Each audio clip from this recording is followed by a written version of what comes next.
Karimnagar MLA కార్యాలయం ముందు Kaushik Reddy కారుపై BJP కార్యకర్తలు అద్దాలు పగలగొట్టి దాడి చేయడం హేయమైన చర్య అని మండిపడ్డారు సిపిఐ మాజీ ఎమ్మెల్యే చాడ వెంకట్రెడ్డి. నాయకులు పైన బానే ఉంటారు కాని కింద కార్యకర్తలు బలి అవుతున్నారు అని ఆయన ఆవేదన వ్యక్తం చేశారు. కేంద్ర హోంశాఖ సహాయ మంత్రి హోదాలో ఉన్న బండి సంజయ్ వంటి నాయకుల నుంచి ఇలాంటి దాడులు జరగడం దురదృష్టకరమని పేర్కొన్నారు.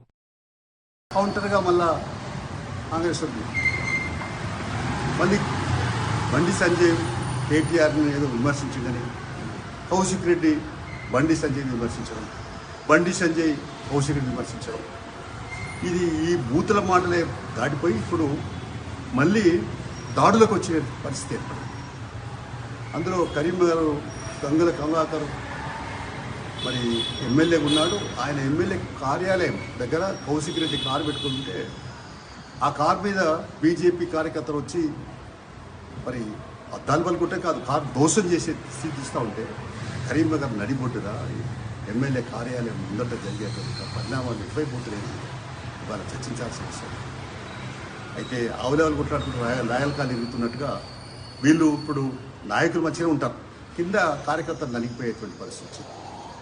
ఇది నిజంగా చెప్పాలంటే మరి రాష్ట్ర ప్రభుత్వం కూడా సీరియస్గా ఇలాంటి దుశ్చర్యల మీద ఉక్కుపాదం మొక్కకపోతే దీనిపైన ఇంకా భవిష్యత్తులో రాజకీయాలు మరి ఒక సాపిగా లేదా నిదానంగా ప్రధానం కొనసాగే పరిస్థితి, సజావుగా సాగే పరిస్థితి ఉండదు.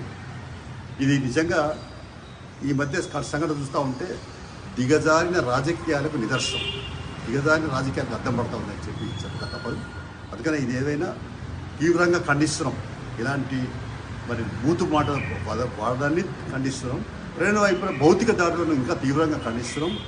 కమ్యూనిస్టు పార్టీగా ఇలాంటి వాటిపైన కూడా రానున్న కాలంలో రాజకీయాలు ఇవాళ కలుషితమైపోయినట్టు అర్థం అవుతుంది. కాబట్టి ఇది ఇప్పటికైనా ఈ బూర్జువా పార్టీలు, అధికారమే ప్రధానంగా ఆలోచించే పార్టీలు, ప్రజల జీవితాలతో మరి చెలగాట వాడే పార్టీల వాళ్ళ నాయకులు కూడా సమయం పాటించకపోతే ప్రజలే తిరుగుబాటు చేస్తారు.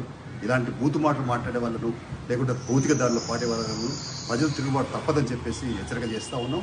ఇప్పటికైనా మరి కేంద్ర మంత్రిగా ఉన్నాడు మరి బండి సంజయ్ గారు, హోంశాఖ మళ్ళా సహాయ మంత్రిగా ఉన్నాడు.